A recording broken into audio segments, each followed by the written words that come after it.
அனுமதி இல்லை. நடந்து கொண்டே இரு, உன் பயணத்தில் ஓய்வு உனக்கு அனுமதி இல்லை.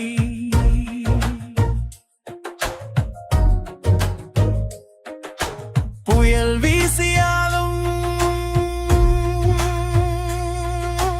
பயப்படக்கூடாது. சூறாவளி எழுந்தாலும் தாழ்ந்து விடக்கூடாது. விரில் எரித்தாலும் தளரக்கூடாது. முடுக்கள் குத்தினாலும் நின்று விடக்கூடாது. சோதனைகள் வந்தாலும் முருகக்கூடாது. நம்பிக்கை மலர்கள் வாடக்கூடாது. காற்று சொன்னாலும் நின்று விடக்கூடாது.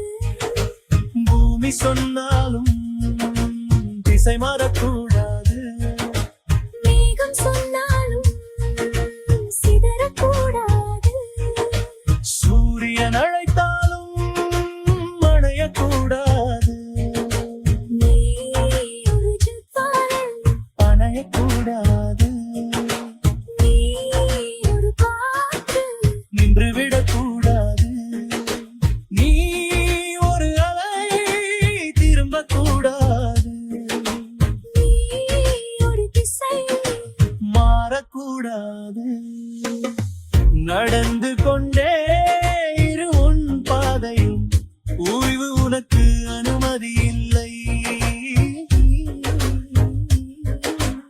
ஓ பயணியத்தில் சோர்வது அனுமதி இல்லை. பாதை கடினம், நின்று விடக்கூடாது. நடந்து கொண்டே இரு, உன் பயணத்தில் ஓய்வு உனக்கு அனுமதி. ஓம் சாந்தி.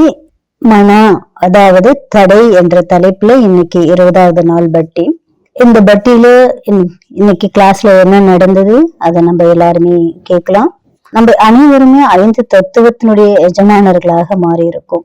நம்ம எல்லாருக்குமே எது செய்யணும் எது செய்யக்கூடாது இது நல்லாவே தெரியும். இதுல முக்கியமா நான் என்ற வார்த்தையை நம்ம பயன்படுத்துறது கிடையாது. நோன்ற வார்த்தையும் பயன்படுத்துறது இல்ல. மனோ என்ற வார்த்தை இருக்கு. மனோனா தடை. சைக்காலஜி படி, மனோ விஞ்ஞானத்தின்படி நான் என்ற சொல்லை நாம பயன்படுத்த கூடாது. மனோ என்ற சொல் மிகவும் நல்லதாக இருக்கு. இப்போ நான் என்பதின் முழுமையான தெளிவு நமக்கு கிடைச்சிட்டு இருக்கு. இப்ப பாருங்க, நான் வேலை செய்யக்கூடாது. ஆக பாபா ஒவ்வொரு முறையும் நமக்கு 3 குரங்குகளை காட்டியிருக்காரு. அதற்கு பின்னால 5 சொற்களை நம்ம அதுல கேக்குறோம். பாபா முரளியில திரும்ப திரும்ப ரிப்பீட் பண்றாங்க. எத்தனை விஷயங்கள்ல நம்ம பிஸியா நம்மள வச்சுக்கணும். தடை இந்த டாபிக் இன்னைக்கு வரையும் யாருடைய சங்கல்பத்திலயுமே வரல. அப்படின்னு இந்த சங்கல்பங்கள் எப்படி நமக்கு டச் ஆகுது? இவ்வளவு பெரிய டாபிக் நடத்துறதுக்காக புது புது விஷயங்களை கொண்டு வந்து நம்மை ஒவ்வொருத்தரையுமே புதுமைக்காக, புதுமையான முன்னேற்றத்தை கொண்டு வர்றதுக்காக டாக்டர் சச்சின் பாய் எவ்வளவு நமக்காக உழைச்சிட்டு இருக்காரு. அவரை எவ்வளவு நம்ம மகிமை செஞ்சாலும் நம்ம எல்லாருமே அதுல சோர்வடைஞ்சுதான் போறோம். இருந்தும் அவர் பாருங்க ஒரு நேரம் கூட சோர்வடைகிறது கிடையாது. ஆகவே இன்று நாம் 20வது நாள் கொண்டாட இருக்கோம். நம்ம எல்லாருமே இந்த முரளியை ரிப்பீட் செய்யறோம். 15/1/2006 இதுல பரிவர்த்தனை சக்தியை பாபா அதிகமாக நமக்கு போக்கஸ் பண்ணியிருக்காரு. 1 செகண்ட்ல பரிவர்த்தனை செய்து நாம் அனைவருமே பாஸ் ஆகணும். நினைவினுடைய சொரூபம் அனுபவி மூர்த்தியாக மாறி பரிவர்த்தனையின் சக்தியை ஆரம்பம் முதல் இப்ப வரை ஒவ்வொரு விஷயத்திலுமே நமக்குள்ள பரிவர்த்தனை நம்ம செஞ்சுட்டு வரோம். பரிவர்த்தனை சக்தியை பாபா நமக்கு அதிகமாக போக்கஸ் செய்ததுக்கான காரணம் என்ன? நாம் 5 வழியினுடைய அடிப்படையில, 5 தத்துவத்தினுடைய அடிப்படையில மனிதர்கள் எல்லாருமே இன்னைக்கு எல்லாருமே அதுக்கு அடிமையா இருந்துட்டு இருக்கோம். இப்ப பாருங்க, நான் ஒரு ஆத்மா பிந்தியா இருக்கேன். ஒரு சின்ன ஒரு மாற்றத்தினால நாம நமக்குள்ள மாற்றத்தை உருவாக்குறோம். அதே சமயம் இந்த 5 தத்துவங்களும் கிரக நட்சத்திரங்களும் முழு யுகமும் மாற்றம் அடையுது. ஆகவே முழு 5000 வருஷத்தினுடைய அத்தியாயம் முடிவடைய போகுது. மீண்டும் புதியது தொடங்க போகுது. பரிவர்த்தனையின் சக்தி குறித்து பாபா நமக்கு சொல்றாரு. உலகத்துல மினிட் மட்டர்னு சொல்றாங்க, ஆனா பாபா நமக்கு சொல்றாரு இங்க மினிட் மட்டர்னு சொல்றது இல்ல. இப்போ புது செகண்டினுடைய வேலையா இருக்கு. ஒரு செகண்டுக்கு மேல நம்ம டைம் எடுக்க கூடாது. ஏன்னா பாபா சொல்லியிருக்காரு, முன்னால டைம் இதுக்கு போக போக நமக்கு டைம் இருக்காது.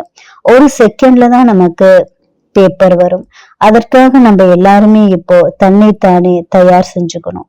அப்பதான் நாம நம்மள மாத்திக்க முடியும். எனவே பாபா சொல்லியிருக்காரு, மாற்றம் என்பது நடக்கும்.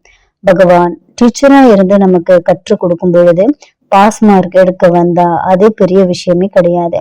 ஆகவே நாம குழந்தைங்க ஒவ்வொருத்தருமே பாஸ் வித் ஆனர் ஆகணும். பாஸ் வித் ஆனராக என்ன லட்சியம் வச்சிருக்கீங்க? என்ன நமக்குள்ள முன்னேற்றம் இருக்கு? பாஸ் ஆகணுமா இல்ல பாஸ் வித் ஆனர் ஆகணுமா? ஹானர் என்ற சொல்ல பாபா அண்டர்லைன் செய்ய வைக்கிறாரு. ஆகவே பாபா நம்முடைய நெற்றியில பிரகாசிக்கக்கூடிய பாக்கியத்தினுடைய நட்சத்திரத்தை பாக்குறாரு. எனவே பாபா இப்போ அந்த நட்சத்திரத்தை நானு பாக்குறாரு. நம்முடைய பாக்கியம் அளவற்றது. ஆனா இந்த 3 விஷயங்கள்ல பாபா நம்மள போக்கஸ் பண்றாரு. பாலனை மற்றும் பரமாத்மா பாபா டீச்சரா இருந்து நமக்கு கற்றுக் கொடுக்கிறாரு. ஸ்ரீமத் மூலமாக நமக்கு கிடைக்கக்கூடிய வரம், கிடைக்கக்கூடிய டைரக்ஷன் மூலமாக நம்ம ஒவ்வொரு நாளும் முன்னேற்றம் அடைகிறோம். இதுதான் நமக்கு இன்னைக்கு தேவையானதா இருக்கு. இந்த பாக்கியம் உருவாக பரமாத்மாவினுடைய அன்பு, பரமாத்மாவினுடைய பாலனை மற்றும் பரமாத்மாவினுடைய பிராப்தி, இந்த 3 விஷயங்கள் மிகவும் உயர்ந்தது, சிறந்தது. பாபா உயர்ந்தவர், அதனால அவருடைய படிப்பும் உயர்ந்தது. ஆகவே இந்த பாக்கியம் சங்கம யுகத்துல மட்டும்தான் கிடைக்குது. கோடியில சில ஆத்மாக்களுக்கு மட்டும்தான் கிடைக்குது. அதெல்லாம் குழந்தைங்க நாம அதை ஆரம்பிச்சிருக்கோம். உலகத்துல கோடிக்கணக்கான ஆத்மாக்கள் இருக்காங்க. ஆனா இந்த பாக்கியம் மிகவும் சில ஆத்மாக்களுக்கு மட்டும்தான் இப்ப கிடைக்குது. ஆகவே பாபா சொல்றாரு, பாக்கிய நட்சத்திரம் பிரகாசிக்குது. ஆனா சில நேரங்கள்ல அது மந்தமாக மாறுகிறது.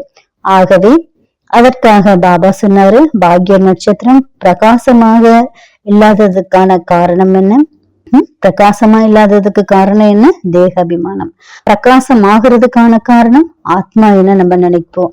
அப்போ ஆத்மா என்ன நினைக்கக்கூடியவங்களா இருக்கோம்னா அதனுடைய ஸ்மிருதி ஸ்வரூபமாக நம்ம மாறணும். எப்போ நினைவு ஸ்வரூபமாக நம்ம ஆகலையோ அப்போ பாக்கியத்தினுடைய நட்சத்திரம் பிரகாசிக்காது. ஆகவே நினைவினுடைய சக்தி நமக்கு வருது. நினைவு நமக்கு சக்தியினுடைய ரூபமாக உருவாக்க வேண்டியதாக இருக்கு. பாபா சொல்றாரு, நம்முடைய அனாதி ஸ்வரூபம் மற்றும் நினைவினுடைய ஸ்வரூபம், ஆரம்ப ஸ்வரூபம், நினைவினுடைய ஸ்வரூபம். ஆகவே நாம் நினைவு ஸ்வரூபத்துல நிலைத்தால் நம்முடைய நேச்சராக மாறுது. சத்யுகம், திரேதா, துவாபர், கலியுகத்தினுடைய பாக்கியம் தீர்மானிக்கப்படுகிறது. ஆகவே நாம் நினைவு ஸ்வரூபத்தினுடைய அடிப்படையில அனாதி ஸ்வரூபத்தை நம்ம பார்க்கணும். ஏதாவது சூழ்நிலை வந்தாலும் நாம் பரந்தாம ஸ்வரூபத்துல இருந்தோம், அங்க சண்டை கிடையாது. அங்க நம்ம பாபா கூட ஒன்னா இருக்கோம். ஆனா இங்க பூமிக்கு வந்த பின்னால துவாபர யுகம் முதல் கலியுகம் வரை நமது அனைத்து சம்ஸ்காரங்களுமே கெட்டு போகுது. ஒவ்வொரு ஆத்மாவும் பல இடங்கள்ல பல வழியாக இங்க வந்து அடையறாங்க. ஒவ்வொருத்தருடைய பாதைகள் வேறுபட்டவை. நாம எந்த வழியில வந்தோம் அதே சம்ஸ்காரத்தை கொண்டு வந்திருக்காங்க. ஆகவே நம்ம சில வருஷத்துக்கு முன்னால நேபாளம் போகக்கூடிய வாய்ப்பு நமக்கு கிடைச்சது. அப்ப அந்த நதிக்கரையில நடைபயிற்சி சென்றோம். மலை அருகில, மலைக்கு கீழே நம்ம இருந்தனால கற்கள் எல்லாம் கீழே உருண்டு உருண்டு வந்தது. அந்த கற்கள் ஒன்றோடு ஒன்று மோதிக்கொண்டு மிகவும் மென்மையான வடிவமாக மாறுச்சு. இப்போ சிவலிங்கம் போல ஒரு வடிவம் உருவானது. ஒவ்வொரு கல்லையும் எடுத்துட்டு போகணும்னு மனசு விரும்புச்சு. ஆரம்பத்துல அது ரொம்ப கூர்மையானதா இருந்தது. ஆனா இங்க வரும்போது அது எல்லாமே நல்லதா மாறுச்சு. ஆனா நாம துவாபர யுகம் முதல் இங்க வரும்போது கல்லை விட மோசமாக நம்ம மாறிட்டோம். பாபா நமக்கு சொல்றாரு, நீங்க எல்லாமே கல் புத்தியுடையவங்க. ஆகவே அனாதி ஸ்வரூபமும் ஆரம்ப ஸ்வரூபத்தின் மற்றும் இறுதி ஸ்வரூபத்தின் மூலமாக நம்ம முன்னேறணும். அனுபவி மூர்த்தி ஆத்மா ஒருபோதும் ஏமாற மாட்டாங்க. துக்கத்தினுடைய அனுபவம் அவங்களுக்கு கிடையாது. அனுபவத்தின் அதிகாரம் அவங்க கிட்ட இருக்கு.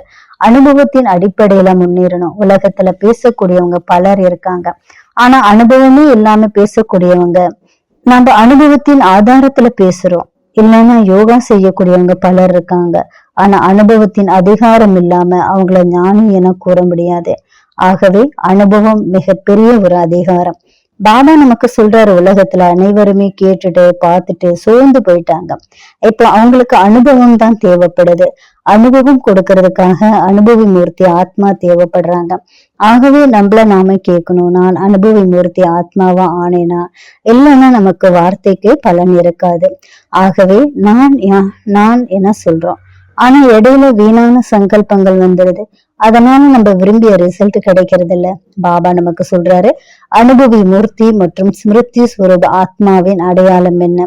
நிலை அமைதியாக இருக்கும், சுயநலமில்லாத உணர்வு, நல்ல உறவுகளில பணிவு, நல்ல உணர்வு இருக்கும், வார்த்தையில சுத்தம் இருக்கும். இயற்கையான நேச்சர் மிக முக்கியமானது. ஒரு விகாரத்தினுடைய அம்சம் இருந்தாலும் அதை நினைத்தால் அது சம்ஸ்காரமாக மாறுது.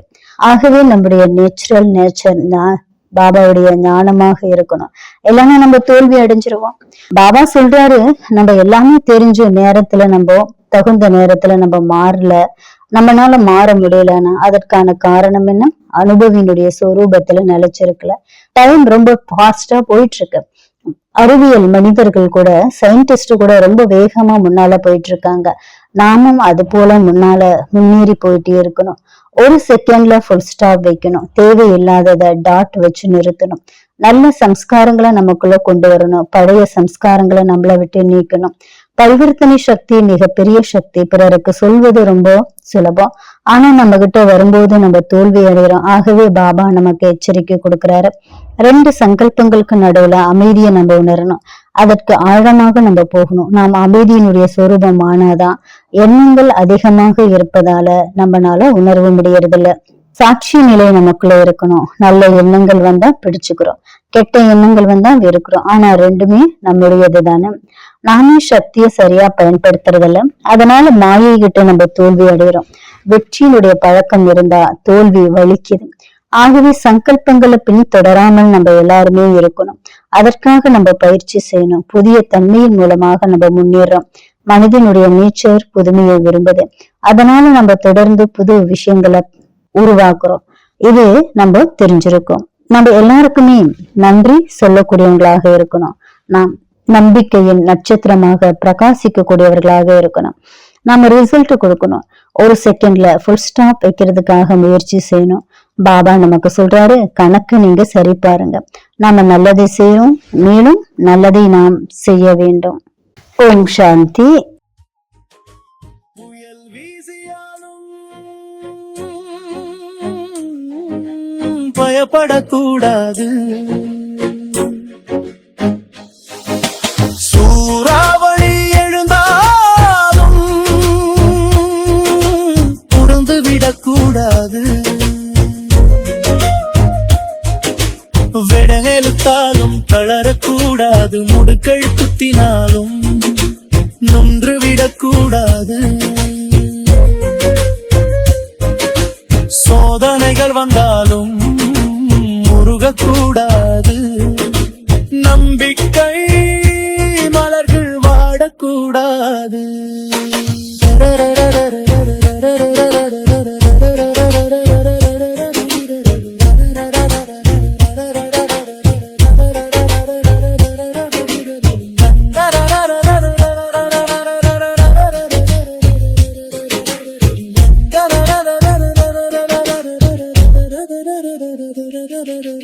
காற்று சொன்னாலும் நின்று விடக்கூடாது.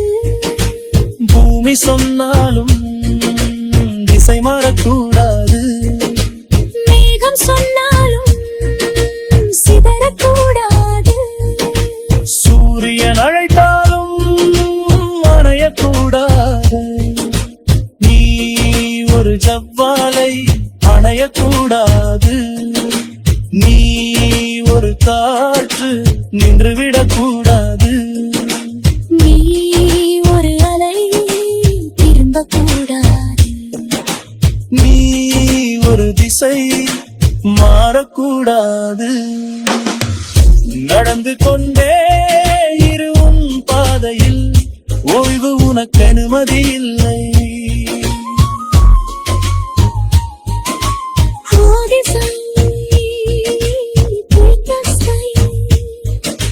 நீங்கள் விரும்பினால் நான் இதை நேரத்தா